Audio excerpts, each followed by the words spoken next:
Welcome to Mama Mosey Tarot.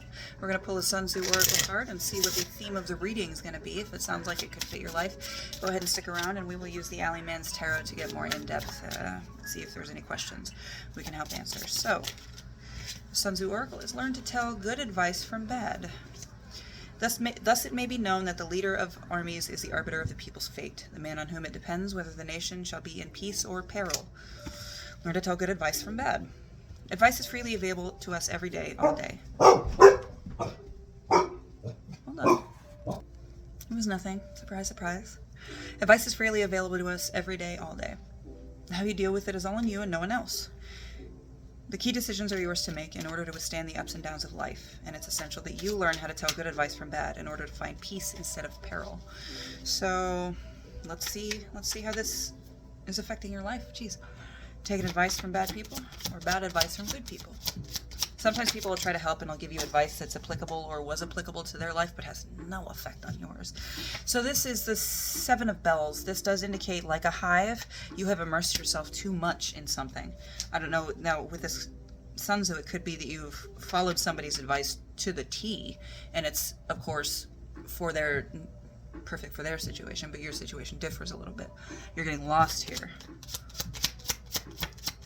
and becoming part of something that you weren't supposed to be a part of in that sense. But we got the World in, you can cover that up.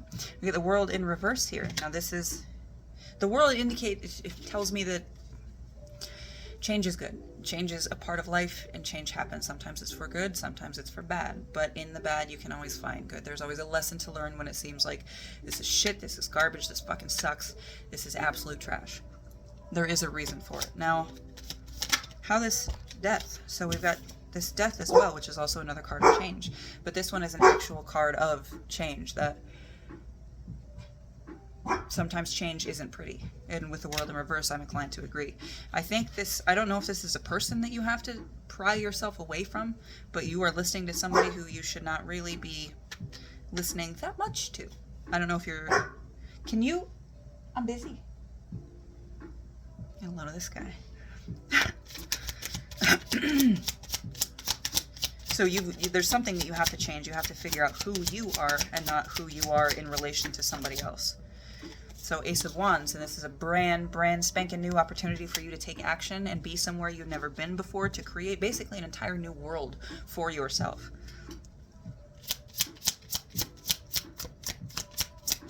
An opportunity to change your life and your perspective, and be able to learn to tell good advice from bad.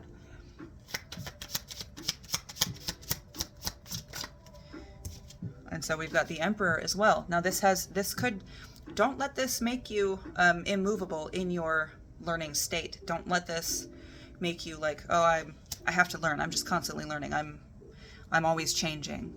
You don't have to always change, but you don't need to be so stubborn either. This Emperor would rather cast himself in gold than change his mind, and you need to be wary of that.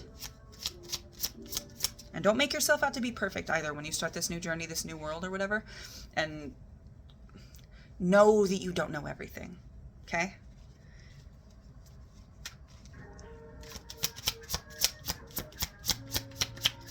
And what is aside from separating yourself from this person, maybe tell me more about who's this person? Okay, so it's the Devil with snakes for dicks. This is a person who seems very cocky and like they know it all. They're kind of, I mean, like the card definition says how confident you have to be to have snakes for dicks and then just have them out like that all over the place. That's a lot, right? This person is overly confident. I want to say insecure. King of Swords. So they've got it. This person has it in their head that they know everything. They always know right from wrong, every situation. They've got it down on lock, but they're abusing this power that they have. They don't really care for it. It's kind of, you see how this expression is kind of lackadaisical and like, whatever. Is it really that important? It is. And this person is not wielding his power correctly. This person might have a good perspective, but they're not translating it for you out of their own experience because they're still damaged. We have the Two of Discs here. Now this I think it's Two of Shields. That does indicate an opportunity. So what is this opportunity? I just saw the final tarot card. That usually means that any question asked beyond this is not for you to know.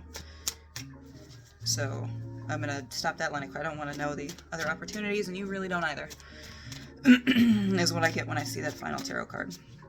I'm going to go through a couple more times, see if there's anything else. If not, we're going to check bottom of the deck. Let's see if there's anything else that you need to know that I haven't thought of to ask. Okay, so take pleasure in the little rituals of this learning process. This black and white candle in reverse. That's way too many. Okay, I'm going to keep those two, though, because this black and white candle in reverse, because it is the same on both sides. Sorry, there's a million cards all over the place. See how it is on this side and then this side? It signifies a need to take joy in your little everyday rituals. Getting back to, and especially if you do end up leaving this person, this King of Swords, getting back into the little things of how, like, finding out down to, like, how you like the salt and pepper shakers to look. Find you in all of that. But this card indicates the need to do something in a hurry, or that an opportunity to do something is going to pass really quick. So I think it's telling you that you have an opportunity coming up, a brand new opportunity to get away from this situation. To get away from this situation, this person who's seeming to control you, or not forcing you to control yourself, but kind of talking you into it. Okay, hold on. All right, the last card that just came out was the Ten of Eyes. This card is a reminder to when you are in this new world that you are going to be seeing through new eyes, because it's going to be you trying to gather all this information for yourself and not being filtered through the persona and history of somebody else. This Ten of Eyes is telling you, while there is going to be a lot that you take in and a lot that you are not going to like seeing, in your head, don't make that the sum of reality. Don't make this the depravity and things that you see, the things that burn your eyes. Don't turn that into your reality. Don't just focus on that. Yeah, because if you do, you're just going to end up back in a similar situation where you're just stabbing yourself over and over and over with these mental swords, not realizing that your escape is right behind you. And that right now, you're allowing yourself to be hurt in that situation. So once you can, learn to tell good advice from bad, which is going to involve a lot of mental analysis, I'm going to say, because you're going to have to pick up things, you're going to have to analyze things through yourself instead of through anybody else, and then you're going to have to decide and decode what things are good, what things are bad, what things are good and bad for you, what things are good and bad from you, how other people are going to perceive you. It's going to be a lot of work, but it's going to be so worth it. So after you can learn to tell good advice from bad, including yourself, what's beyond that? Let's see if we'll get anything about that. If not, I'm going to read the bottom and call it done. Okay, so if you do end up, and we got 3, learning to be able to tell good advice from bad, I think you're going to have, yeah, you get the star here, right there, which is indicative of wishes being granted, basically.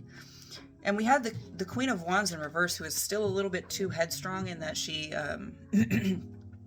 is a little too active. She's a little too chaotically active instead of in balance. We need to get this Queen of Wands in balance as well. But then we have Giuseppe. Giuseppe is a pick 3 cards from anywhere, and that will, I think, give us a little indication of your future. If you can manage to learn to tell good advice from bad, keep your cool. So we're just going to take 3 off the top. So we've got real lightning in a bottle, the Sun, and the Knight of Wands. I think if you can manage to do this, you're going to find yourself with multitudinous opportunities, kind of once-in-a-lifetime things that you were like, holy fuck, this all came together perfectly. Have fun. Enjoy it. Bask in the sun, okay? Absorb the rays. You don't need to do anything but be in that sun for yourself. And as always, be discerning with the information you get and the action you take concerning that information. Bottom of the deck energy, we've got Judgment. You've got to work on your judgment. Okay, look at that.